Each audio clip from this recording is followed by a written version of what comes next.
జై శ్రీమన్నారాయణ.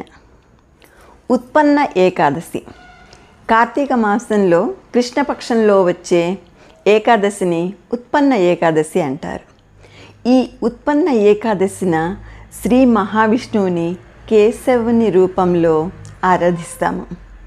ప్రతి ఏకాదశికి కూడా ఒక ప్రత్యేకత ఉంటుంది. అట్లాగే ఈ ఉత్పన్న ఏకాదశి తిథికి అత్యంత విశిష్టత ఉంది. ఈ రోజున ఏకాదశి అనే దేవత ఉద్భవించిన రోజు అని చెప్తారు పెద్దలు.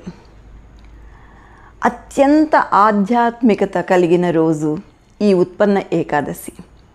పద్మపురాణం ప్రకారము ఈ ఏకాదశిన, ఈ పవిత్రమైన రోజున ఏకాదశి వ్రతము భక్తి శ్రద్ధలతో ఆచరిస్తే మోక్షం కలుగుతుంది. శ్రీహరిని, కేశవుని, లక్ష్మీదేవిని ఘనంగా పూజిస్తాం. విష్ణు భక్తులందరూ కూడా భక్తి శ్రద్ధలతో వ్రతం ఆచరించి కఠినమైన ఉపవాస దీక్షని తీసుకుంటారు. విష్ణుమూర్తి లోక సంరక్షకుడు. భక్తులకి ఆనందం, శ్రేయస్సు ప్రసాదిస్తారు. గత జన్మల పాపాలు, ప్రస్తుత జన్మల పాపాలు అన్నిటినీ కూడా తొలగించి వేసే మన ఇష్ట దైవం కేశవుడు. ఈ ఉత్పన్న ఏకాదశిన ఉదయాన్నే నిద్రలేచి పవిత్ర స్నానం ఆచరించాలి. ఇంటిని, పూజాగదిని శుభ్రపరచుకోవాలి. శ్రీ మహావిష్ణువుని, శ్రీకృష్ణుని ప్రతిమని పంచామృతాలతోటి ఆరాధించాలి. ఈ పంచామృతంలో తులసి దళం వేయడము చాలా మంచిది. తరువాత మంచి జలముతోటి స్నానం ఆచరింపచేయాలి. అభిషేకము గంగా జలముతోటి స్నానము తర్వాత విగ్రహాన్ని పూలతోటి, గంధముతోటి అలంకరించాలి. ఆవు నేతితో దీపాన్ని వెలిగించాలి. విష్ణు నామాలని చదువుకోవాలి. విష్ణు మంత్రాన్ని స్మరించాలి. విష్ణు సహస్రనామాన్ని పఠించాలి. తర్వాత పండ్లు, తీపి పదార్థాలని నివేదన చేయాలి. పంచామృతంలో తులసి దళం వేయడము మర్చిపోకూడదు. సో ఈ ఉత్పన్న ఏకాదశి రోజు మనము అత్యంత భక్తి శ్రద్ధలతోటి పూజ ప్రారంభించే ముందు శంఖాన్ని ఊదడం అనేది కూడా ఒక విశిష్టతని చాటుకుంటుంది. ఉదయం ఎట్లా పూజిస్తామో సాయంత్రము కూడా విష్ణు పూజని చేయాలి. ఆలయాల్ని సందర్శించాలి. ప్రతి విష్ణు ఆలయంలో కూడా విశేష పూజలు జరుగుతూ ఉంటాయి లక్ష్మీనారాయణులకి. వీరి గురించి కొన్ని మంత్రాలు చెప్పుకోవాలి. ఓం నమో భగవతే వాసుదేవాయ అనొచ్చు. ఈశ్వర ఉవాచ ఉంది కదా, శ్రీరామ రామ రామేతి రమే రమే మనోరమే సహస్రనామ తత్తుల్యం రామనామ వరాననే. ఈ శ్లోకాన్ని కూడా పఠించవచ్చు. హరే రామ రామ రామ హరే హరే, హరే కృష్ణ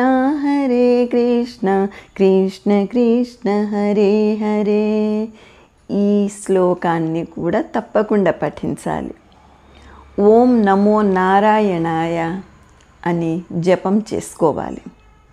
ఉపవాస దీక్ష, నామస్మరణ, దాన ధర్మాలు చేయటము, విష్ణువుని అత్యంత ప్రీతితోటి ఆరాధించడం వలన విష్ణు అనుగ్రహం తప్పకుండా కలుగుతుంది. లక్ష్మీదేవి అనుగ్రహం కూడా పొందవచ్చని పెద్దలు చెప్తారు.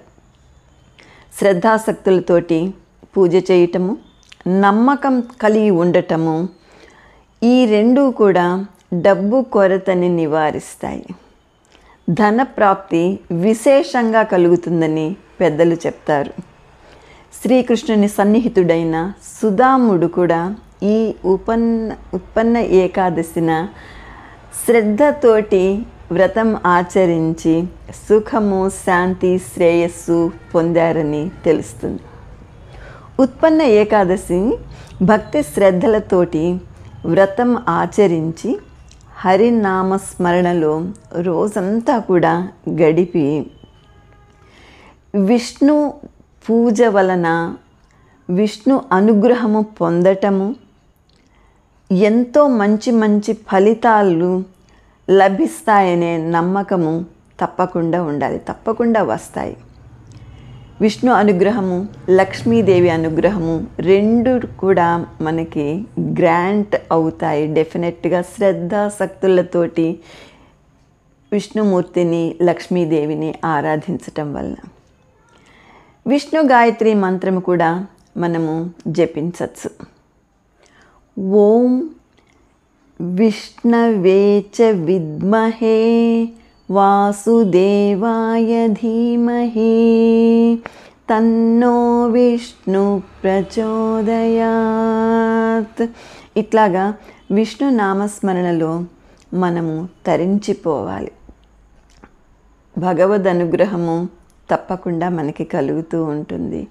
శ్రద్ధాశక్తులతోటి, నమ్మకంతో పూజించడం అనేది చాలా మంచిది.